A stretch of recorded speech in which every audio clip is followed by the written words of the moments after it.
All right, so let's dive into this OSHA record keeping variances thing. Yeah. Okay. Sometimes you need to track things a little differently. Right. And OSHA, they get that, and that's where these variances come in. Yeah.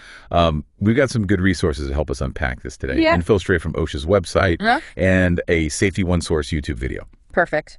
Yeah. And just to clarify, right off the bat, a variance isn't a free pass to ditch record keeping altogether. Okay. Think of it more like customizing your approach while still hitting all the essentials, the essential points that OSHA requires. So it's not about avoiding the rules, but more like getting permission to play by a slightly different set of rules. Yeah.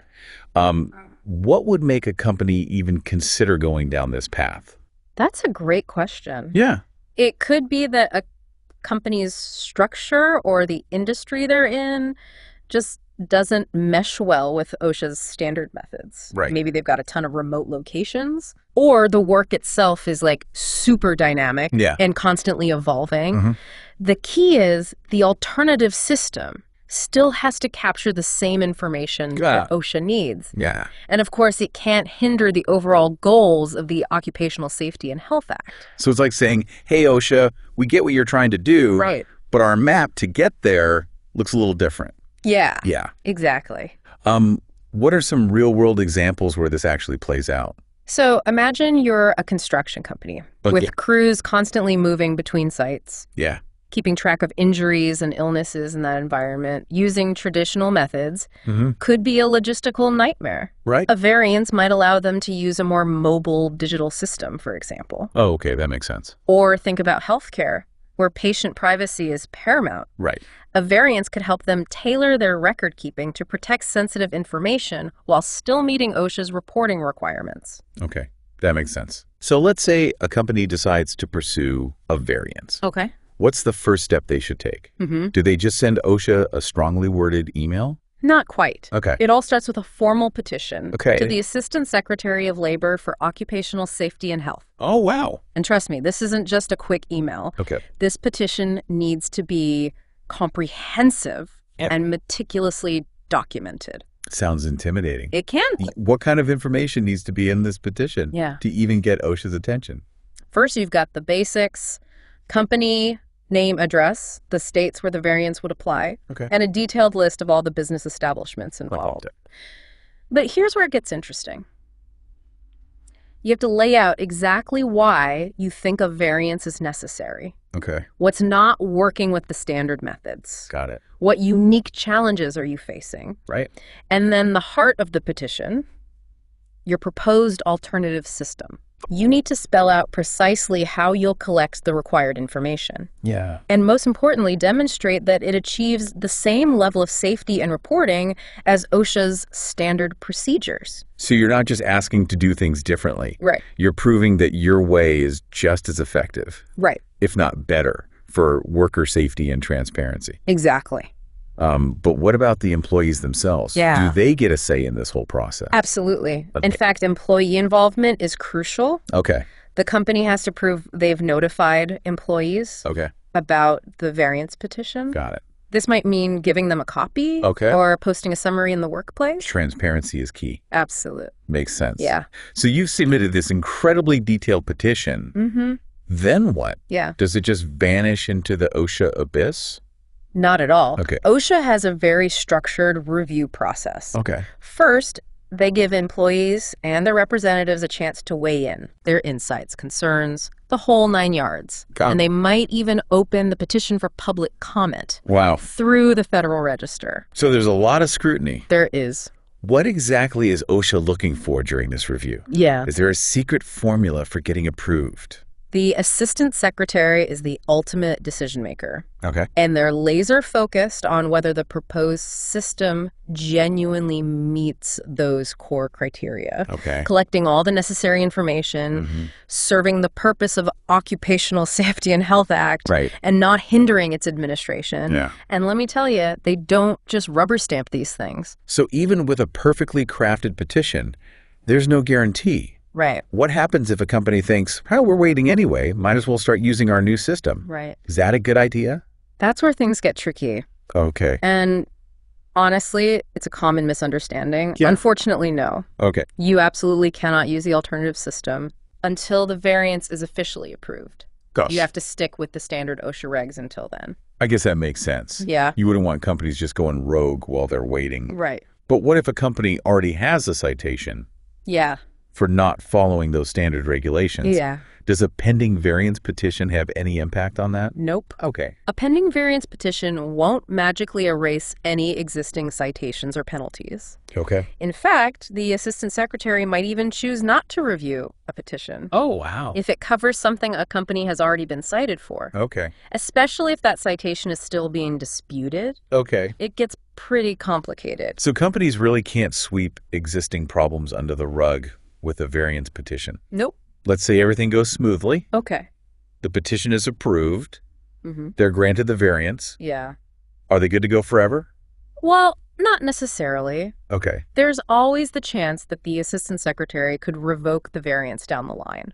Okay. If there's good cause. Now that's interesting. Yeah. What would even qualify as good cause for revoking a variance? I'm picturing some dramatic OSHA intervention. Okay, maybe not that dramatic. Okay. But there are a few scenarios that could Right. trigger it. Okay. If the company isn't actually following the approved procedures. Right. If the procedures aren't effectively collecting the required data anymore. Yeah. Or if something fundamentally changes about the company's operations. Got it. OSHA might step in and say, hold on, this isn't working as intended. So getting a variance isn't a set it and forget it situation. Right. There's this ongoing responsibility to make sure the system is doing its job. Absolutely. Right. Yeah. And keep in mind, if a variance is up for revocation, Yeah. the assistant secretary will usually follow a similar review process to the initial petition. Right. So it's not a one-way street. Yeah. OSHA isn't just dictating terms. There's a level of collaboration built into the whole process. That's a great way to put it. Right. It's a partnership, in a way, Yeah. with both sides working towards the same goal. A safe and healthy workplace. All right. Before we move on, Okay. I want to make sure I'm wrapping my head around this. What are the key things we need to understand Yeah. about OSHA record-keeping variances? First, variances offer flexibility for companies with unique needs. Okay. But there's a very specific, rigorous process involved. Got it. Second, getting a variance doesn't excuse you from existing citations Right. or let you off the hook for compliance. Yeah. And finally, it's not a permanent solution. Got it. OSHA is constantly monitoring and can revoke a variance if it's not serving its purpose. So it's about being strategic and adaptable. Absolutely. You're not just checking boxes. Right. You're constantly evaluating and refining your approach to safety. Exactly. And that's what makes it so important for safety professionals to really grasp the nuances of this whole variance thing. Absolutely. Absolutely. Yeah. Before we move on to some real world examples Okay. and dive even deeper into the nitty gritty, Okay. let's take a quick pause. All right, back in a flash. Sounds good. Welcome back. Okay. So for those of you thinking, hey, a variance might actually make sense for my company, Right. let's talk about where you'd even begin. Yeah, it's all well and good to understand the theory, but what are the actual practical steps to exploring this option? Well, the absolute first thing is to take a long, hard look at your current record-keeping practices. Okay. What's working, what's not, and where are those pain points that a variance could potentially address? So it's not about jumping on the variance bandwagon just because. Right. It's about identifying those specific areas where the standard OSHA methods are creating more headaches than solutions, right? Precisely. Yeah. Once you've got a handle on those problem areas, you can start brainstorming alternative approaches. Yeah. Okay, but here's the kicker. You absolutely have to make sure your proposed system still ticks all of OSHA's boxes. And let's not forget about the people on the front lines. Right. Getting employee input throughout this process seems like a no-brainer, right? Yeah, absolutely. Yeah. Involving your employees from the get-go can actually make your variance petition even stronger. Okay. They can provide valuable insights into the day-to-day realities of the work and highlight potential challenges or benefits of the proposed system. And from a practical standpoint, Yeah. wouldn't that also help with buy-in down the road if the variance is approved? You're spot on. Yeah. When employees feel like they've been part of the solution, they're much more likely to embrace the changes. Right. And of course, don't even think about skipping the meticulous documentation. Okay. Every step, every decision, every rationale needs to be clearly outlined and justified. Okay, so we're talking like detailed notes, meeting minutes, records of employee feedback, the whole shebang. Yes. It sounds like a lawyer's dream. Right. But seriously, why is documentation so crucial in this whole process? Think of it as building a rock-solid case for your variance petition. Okay. It shows OSHA that you've done your homework and that your proposed system is well thought out and addresses all the necessary points. But I imagine it would be pretty helpful if OSHA ever decides to take a closer look down the road, right? Exactly. Yeah. Having that clear paper trail protects your company and demonstrates your commitment to doing things right. Plus, it creates this fantastic internal resource for training and knowledge sharing. So it's not just a compliance thing. It's about building a safety culture that's sustainable and transparent. Absolutely. Okay, so now let's shift gears a bit and talk about some potential pitfalls. Companies should be aware of when pursuing a variance. What are some of the common mistakes you've seen? One big one is treating a variance as a way to cut corners or reduce paperwork without really considering the impact on worker safety. Got it. It's not about finding loopholes. It's about finding solutions that actually make things better. So it's not a get-out-of-jail-free card. Right. It's about finding a smarter, more effective way to manage safety. Right. Another common mistake is failing to get employees involved in the process. Oh, right.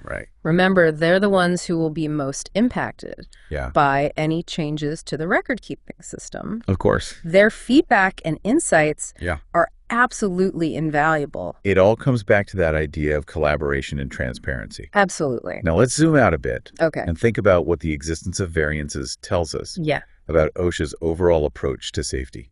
That's a really interesting question. To me, it suggests that OSHA understands that a one-size-fits-all approach isn't always practical or even effective. They recognize that different industries and workplaces might need tailored solutions to address their unique challenges. So it's about finding that balance between setting clear standards and allowing for flexibility how those standards are met. Exactly. Makes sense. But does that open the door for potential inconsistencies in data reporting across different companies? If everyone's doing things a little differently, how do we get a clear picture of workplace safety overall? That's a valid concern. And it's something OSHA is very mindful of. Remember, variances aren't about lowering the bar or collecting less information. They're about achieving the same level of safety and transparency through different means. And OSHA has that rigorous review process to make sure any approved variance still meets those fundamental requirements. So it's about ensuring that the data, even if it's collected in slightly different ways, is still reliable and paints an accurate picture of what's happening in workplaces across the country. Precisely. It's about maintaining the integrity of the data while also acknowledging that there's no one-size-fits-all solution for every company or industry. Okay, so variances provide this flexibility, but they also come with a big responsibility to maintain the quality and consistency of the data. Absolutely. Now, let's get a bit futuristic here. How do you see variances evolving as the world of work continues to change at such a rapid pace? That's a great question. With the rise of remote work, automation, and other trends, the traditional workplace is being redefined.